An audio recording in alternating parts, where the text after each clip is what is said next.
defamation to his character and to the One Tribe itself, saying that we're a cult, that we're a compound. That's an insult to everybody that lives here and works here with us. And then saying that what we do is black magic and witchcraft, that's a huge insult to me personally, being a minister and a leader of the One Tribe. So I have every single right to defend myself with valor and with and my character against these assaults and threats. And it's easy to say that if it wasn't you. And right now, the only reason Armando has changed posturing is because he's not getting the compliance that he thought he would have when he came out with this.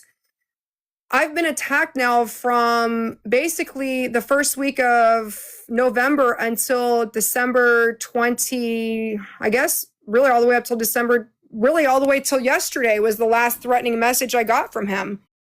So I've been attacked this entire time, and I've only came on to 2 lives. One was the one with Rich Lux, which I thought was handled very well. And he showed you the side of himself that we deal with when he's not emotionally regulated. And the thing is, I know Armando loves me, and I know that he likes me, and I know that he wants to at some point have a relationship, I hope, and maybe not in this timeline. But the thing about it is, Armando, we do love him. We did care about him, and we still do. We're not doing this to shame or harm him. We're doing this because it is contextual to the allegations that have surfaced, that have continued to inflame everyone in this conversation and topic. And I understand now, he has somebody to garner sympathy.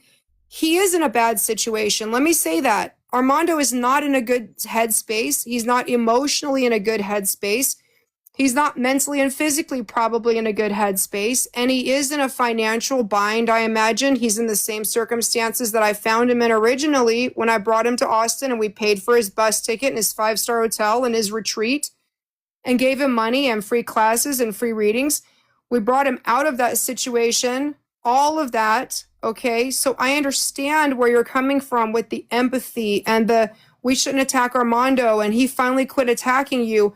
But if you go and you march on somebody's city and you burn that shit to the ground and then you decide to retreat and that now you are not going to be doing that anymore and everything that they've built with you is burned to the ground in cinder and ashes and he's over there calmly eating a sandwich and you go over there with pitchforks and shovels, does the person that's sitting eating the sandwich accuse you of being the attacker when it's called reactive?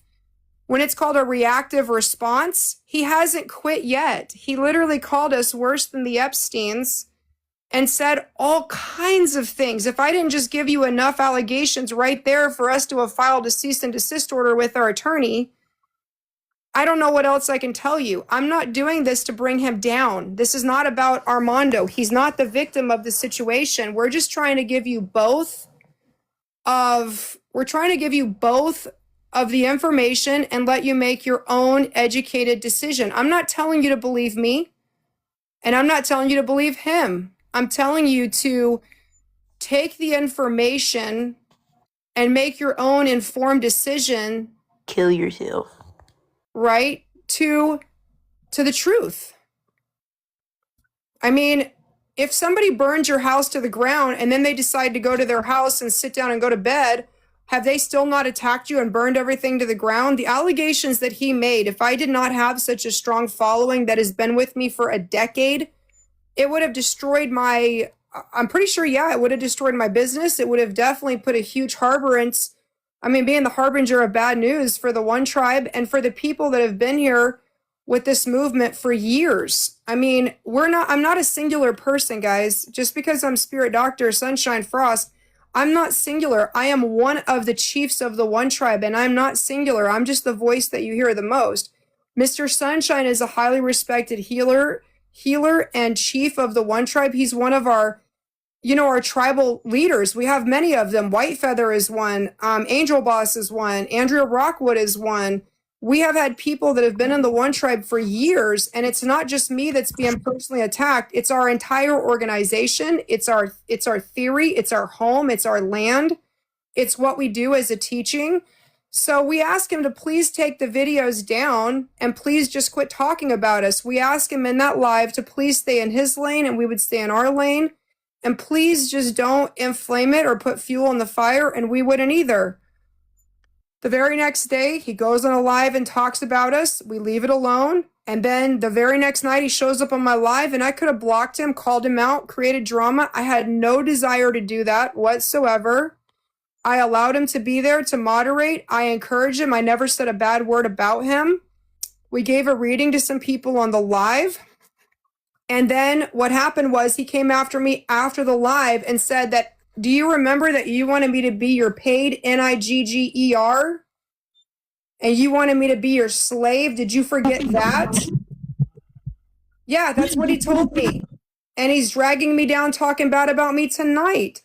So I don't understand how anybody can be biased either direction. There's fact and there's emotion. And I'm not being emotional about this. I have no emotion about this.